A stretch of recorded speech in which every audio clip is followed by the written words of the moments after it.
Hey y'all, it's Big Fat Reverend Byrne here again. It's a beautiful day outside here in Michigan. It's creeping in the fall. Figured I'd bring you guys a video from the outside perspective. So anyways, I'm here to talk about what everybody's been talking about. The government shutdown and the whole Obamacare fiasco. So you want my opinion on it? Here it is. Number one, I think it's bullshit that so many people that are working for $10 or less an hour get told what to do. Basically, you're holding a metaphorical gun to our head, saying that if we don't have medical insurance, even if we don't go to the hospital or we don't go to the dentist, anything like that, that we have to pay for this Obamacare bullshit. And that if we don't, we're going to get fined. I mean, the first year the fine's nothing. It's like 97 something per adult and like $48 per child.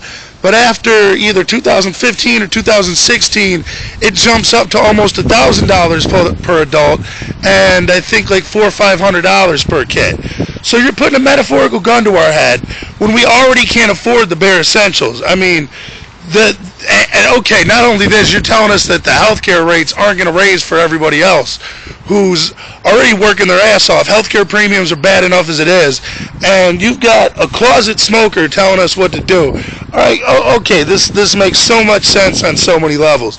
Because I tell you what, number one, these guys that are making these decisions, these career politicians, number one, they've all got the best health care. They're all like 80, 90, 100 years old. So obviously they've got doctors working on them like every 5 minutes. Number two, these guys get paid ridiculous amounts of money. Not only that, they're making money under the table for voting this way or that way, support this bill, don't support that one. And you're telling the hard-working people of your country, when you guys are the ones that have fucked everything up. You guys are the ones you're the reason Social Security and Medicare is bankrupt. You're the reason why we owe China billions of dollars. And now you're putting a gun to our heads when we're working. Okay, get this. Since the early 90s, minimum wage is, okay.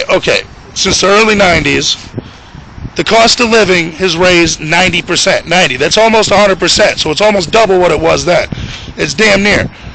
Now, with that being said, since the early 90s, wages have only increased 25%. So that's a 65% deficit.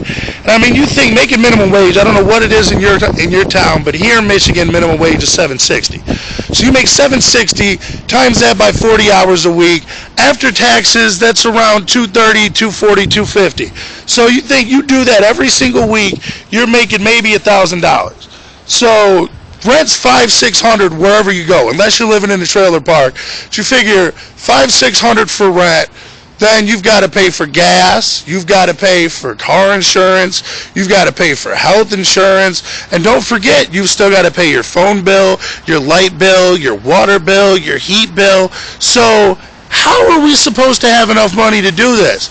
And not only with that being said, think about this. Now there's an invisible gun in the air being pointed at our heads saying, if you don't pay X amount of dollars per month for this Obamacare, basically to bail the government out from their own bullshit because they couldn't handle the responsibility of being in charge of this country's finances and they fucked everything up. Now we need to give them our hard-earned money and bail them out for some shit that I guarantee you, healthcare rates aren't going to raise, you're going to be able to find a doctor near you. No, you're not.